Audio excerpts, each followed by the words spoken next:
ରୁଆ आसंता काली हेब आज आम सार गुड़ी एकाठी गोलाऊँ यूरिया डीएपी पोटास ता सहित जैविक पदार्थ भाव में आम आंब टाकुआर जो कोईली थाए कोईली की नहीं कोईली नहीं कोईली ता सहित मिसाई यूरिया डीएपी पोटास ये आमर गोटे एकर 20 urea DAP 20 KG potash 20 KG और 10 केजी आमर लिहाई कौन आंब टाकुआ बा कोईली ता सहित याद्वारा आम भल जैविक पद्धति या धीरे धीरे परिवर्तन करने चाहूँ आगुरी यही सार आमर 30 पड़ूला बर्तमान आम टोटाल 30 केजी कमे देचु जोटा कि आम 90 केजी पड़ूला बर्तमान आम 60 केजी की कमे देचु या सहित कमिबार यार कमी प्रकार रोचे आमर हरित संजीवनी स्पेशल दिया जाउछि हरित संजीवनी स्पेशल कौन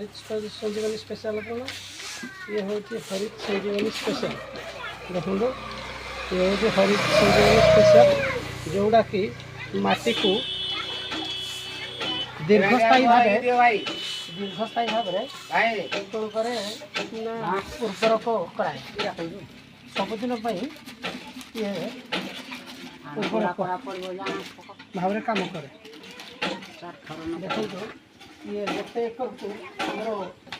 दिया हरित संजीवनी 250 ग्राम दुईटी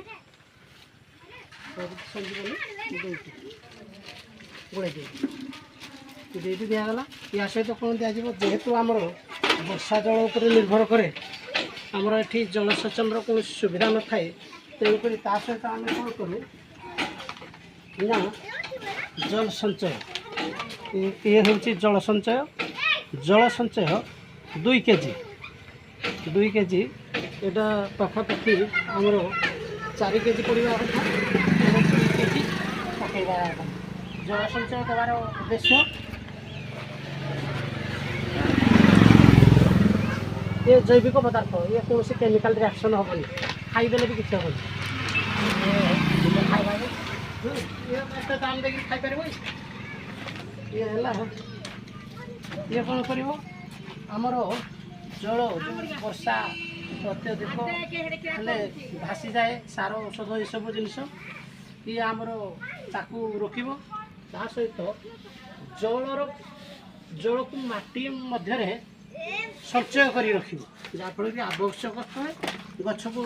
समान रकम पानी खत सार ये जोगेब जदि वर्षा 60 दिन पर्यंत 2 मास पर्यंत वर्षा बंद हो जाए ताहले फसल को कौन क्षति पहुँचाइब ना ये 2 मास पर्यंत फसल को जल जोगे पार तो या द्वारा कौन हम ना चाषीर कौन क्षति होगा दब ना ता सहित कौन दिए बंधु कौन देखु कड़े कैंचीटा रहा कैंचीटा कौटी देखु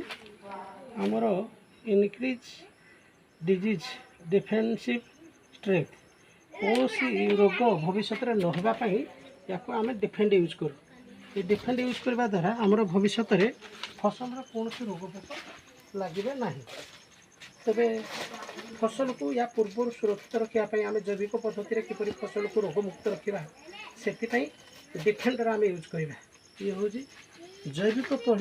जैविक या भल भाव से जो ये ढिला हो शिल्पी जाइए जैविक कृषि परिवर्तन करने केमिकल औषध ठारू दूर रहा पड़े जहाँफल कि आमर फसल बहुत सुंदर हे बहुत बढ़िया हे तो ये हूँ सेव कर दे आप पड़ो सेव कर दे।